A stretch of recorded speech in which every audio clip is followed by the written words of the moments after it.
Nguva yamanga makamirira semhuri yeZimbabwe yava kuita ichiswedera pedyo nekuti iko zvino ndiri kuona kuti gore rineri hakudyiwe rinopisa chaizvo chaizvo. VaJacob Ngarivume vodeedzera kuti vanhu ngatipindei mumigwagwa tichiratidzira vari kunyora padandemutande pavo vachiratidza kushushikana nekuda kwema-amendments ari kuitwa munyika yeZimbabwe. Vari kuti we are fighting on the theaters. We are launching strategic litigation in the courts in response to the cabinet approval. We are fighting in parliament to ensure that we raise 1/3 stop this bill, and mostly important, we are calling on Zimbabweans to get in the streets to exercise our constitutional right to protect against these illegal constitution changes. It is illegal, and Section 59 of the Constitution protects this fundamental right to protest. The street theater will ensure that the other two courts in parliament listen. We will call on the people's referendum against this illegal bill. Government, get ready. The announcement is on the way. Yamakadai kuteerera muri yeZimbabwe ndo paKulian TV zvatotanga pari kutyisa pari kubvira gore rineri rinopisa haridyike zvekumhanya nekuti tiri kuona vakomana vave kutanga kuronga asi ngatigarei tayeuchidzana nekuti nyaya dzacho dzakakosha kuti tizivisane zvese zvinenge zviripo paground.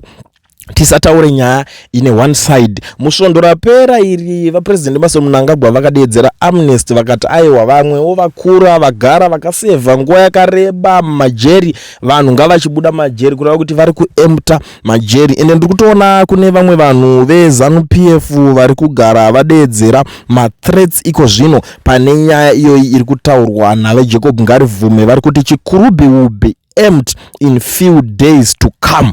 This time munodzoka mukadzi aroorwa bambo.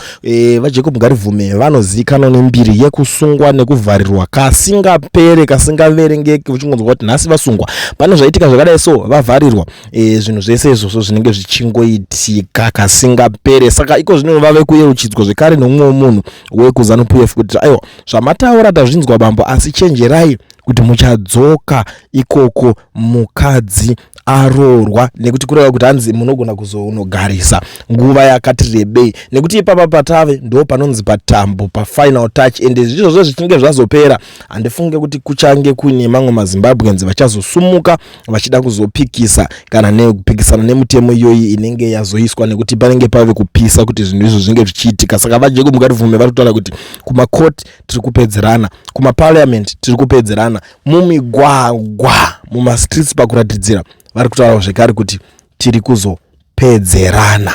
Vanozivikanwa kuti havana mangwana, vavhunduke kudeedzera kuti ngatipindei vanhu veZimbabwe tinge tichiratidzira tichiita sei zvinhu zvekuti vajara kugara vachiita, asi kusaziva kuti zvinhu zvakaita sezvizvo zvanenge vachideedzera kuti zvingakwanisa here kunge zvichibudirira, ende zvichibudirira nemutoo upi nekuda past experience yakanga iri kusangana nemhuri yeZimbabwe. Pesa apa vageza vakanga vari kudeedzera mademonstration asingaverengeke, asi hapana zvakabatika, hapana zvakazokwanisa kunge zvichibudirira. Apo vaivotova munhu anga aine voice, ane following yakanaka, ane kakutrustwa nekuteererwa nemaZimbabweans aikuti akataura zvinhu zvizhinji zvikaitika manzvimbo edzizhinji dzikasheka pane zvinhu izvozvo zvinenge zviri kuitika. So iko zvinezvi hatizive kuti chii chichange chiri kutora nzvimbo, hatizive kuti chii chichange chiri kuda kuitika.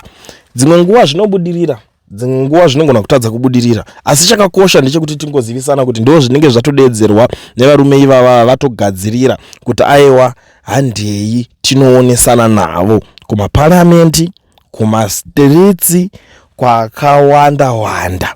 ndiwo zviri kutaurwa navaJacob Ngarevume vari kutaura padande mutande pavo. Handizivi kuti zvichaperawo sei mhuri yeZimbabwe. Inini ndangofarirawo kuti ndashandisa mukana wokuuya ndichitaura nemi maZimbabweans kukuzivisai nyaya dzakaita seidzodzidzi semazuva ese. Handidi kuti munge muchijambirwa nenyaya dzakakosha kudai. Kana uchingowafarirana nenyaya idzi zvakakosha, usakanganwe kusiya walaika, usakanganwe kana iri first time yako kusvika panapa, gara watosubscribe wobva woziva kuti nyaya idzi dzicharamba dzichiuya munzeve dzako every day, every minute. Chese chinenge chaitika tinenge tichingoroverera tichideedzera kuti mainzwa here nyaya iya yaitika, mazviona here zvinhu zviya zvaitika. Ndo patinenge takatogadzirira kuti titaure nemi mhuri yeZimbabwe. Tokutendai nekubatikira pachivhitivhiti chenyu chepaKulian TV ende ticharamba tichideliver.